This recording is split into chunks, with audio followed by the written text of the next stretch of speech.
Morning. I'm sure as leaders of professional services firms, you are finding this quite a challenging time. And I think in times of uncertainty, we see two extremes of behavior. So one is, and think about this particularly for your kind of your team leaders, your country leaders, your practice managers. You'll probably have people who've got what I call gone to ground.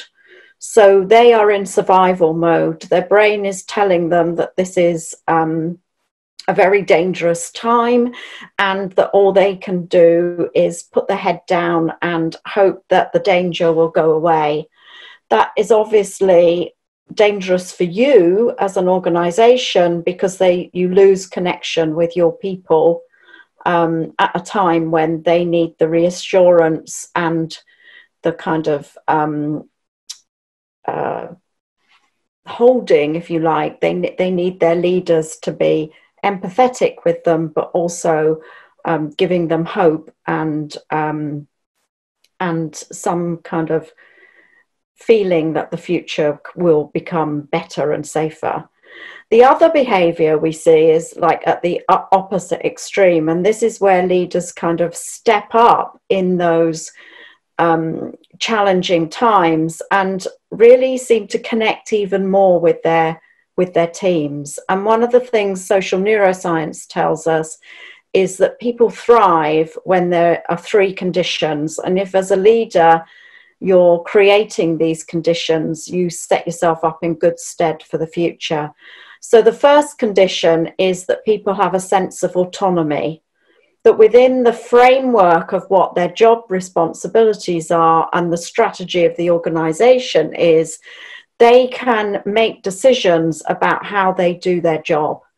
And I think this is probably something that the current circumstances are playing to. We're needing to trust people to get the right outcomes without micromanaging the way in which they do that, because obviously we can't see them. And we're not kind of doing things in the normal ways. So all the things we used to measure around productivity, like the number of hours someone spent in the office or the amount of time that they took to engage with a client or agree a contract, none of those things really are reliable measures anymore. But getting that contract or knowing that client is happy are the right sorts of things to be measuring. The second thing is relationships, both with the organization, feeling a sense of connection with the organization and with one's colleagues. And obviously when we're all working remotely, that can feel quite challenging. But as Francesca said, I think this is an area where people have stepped up and changed a lot of their past behaviours and are really making efforts to connect with people. Obviously, this sort of technology helps, but there's a real empathy that we've seen from leaders and from teams. I was talking to my neighbour last night, who is actually a nurse on a COVID-19 ward, and she was saying the thing that's really keeping her going is the sense of camaraderie and connection across the team. And the third thing is that people feel competent and that they're continuing to learn. So we do a lot of remote learning, a lot of online learning, and we're finding our clients fall into two very distinct groups. Those that are just frozen, that are just closing off any sort of development or learning for people and shutting all of that down, and those that have very quickly moved to ask us and their other providers to transfer everything that we've been doing to online learning, which is not as simple as just kind of turning up on Zoom and delivering what you used to deliver face to face, but I think does provide real opportunities for organizations to continue to develop their leaders' skills, particularly in the areas of connecting with their clients. So those are some of the things that we're seeing and that I think it's worth keeping in mind. How can you as a leader ensure your firm is continuing to give people autonomy, building relationships, and building a sense of competence?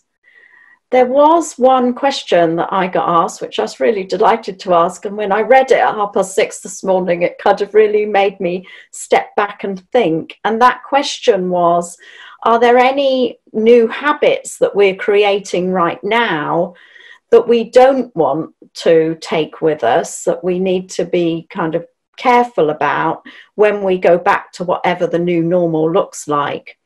And I think it's a really good question. It certainly made me stop and think, and made me think about two different things. One is obviously consistency. If you're conscious that you've really kind of upped your level of connection with people, that you've given people more autonomy, and that, you know, people are kind of learning from this experience, don't go back to micromanaging them when they happen to be in the office, because people will just see that as you know, not very trustworthy, basically.